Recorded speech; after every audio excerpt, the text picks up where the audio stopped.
নমস্কার নমস্কার গাছপ্রেমী বন্ধুরা। সর্বপ্রথমেই আমার এই গাছটাকে আপনারা আগে একটু দেখে নিন। দেখুন গাছের পাতা এবং গাছে কত কুঁড়ি এসেছে দেখতে পাচ্ছেন। এই দেখুন এই একটা, এই দেখুন ওই একটা, কত গাছে কুঁড়ি এসেছে দেখতে পাচ্ছেন। এবার আসল জিনিস দেখায়। এই দেখুন ফুলটাকে লক্ষ্য করুন এবং ফুলের কুঁড়ি দেখতে পাচ্ছেন কত কুঁড়ি এসেছে গাছে, শুধু ভালো করে লক্ষ্য করুন। এই দেখুন এই যে গাছটা, গোলাপ গাছটা আপনাদের দেখাচ্ছি, এই গোলাপ গাছটা আমি আমার নিজের অভিজ্ঞতায় বিদেশি গোলাপ এবং আমার বাড়িতে যে দেশি গোলাপ আছে সেই গোলাপের কাটিং করে ক্রস করে এই গাছটাকে আমি তৈরি করেছি।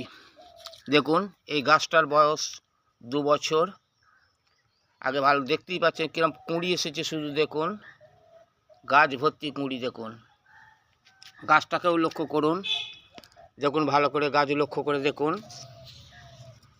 এই দেখুন এটা হচ্ছে ফুলটা। দেখুন এই গাছটির বয়স মাত্র 2 বছর। গাছে কুঁড়িও আপনারা আশা করি দেখতে পাচ্ছেন এবং গাছের অবস্থা কি সেটাও আপনারা ভালো করে দেখতে পাচ্ছেন। আপনারা যদি এইভাবে বাড়িতে নিজেরা গাছ তৈরি করতে চান তাহলে আমাকে বলবেন, আমি আপনাদের কিভাবে গাছ তৈরি করবেন, কিভাবে গাছের কাটিং করবেন তা আমি আপনাদের জানিয়ে দেব। কোনো অসুবিধা নেই। শুধু লক্ষ্য করুন ফুলটাকে, দেখুন দেখুন ফুলের সাইজ দেখতে পাচ্ছেন। এই ফুল কিন্তু খুব একটা উগ্র গন্ধ না এই ফুলের।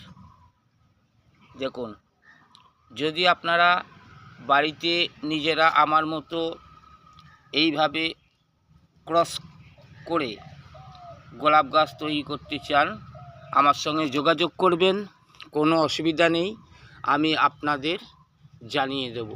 অথবা আপনারা যদি মনে করেন তাহলে আমি দেখিয়ে দেব,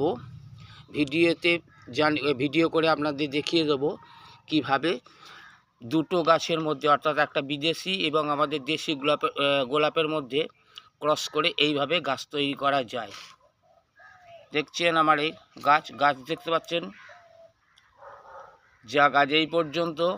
সবাই ভালো থাকবেন এই কামনা করি।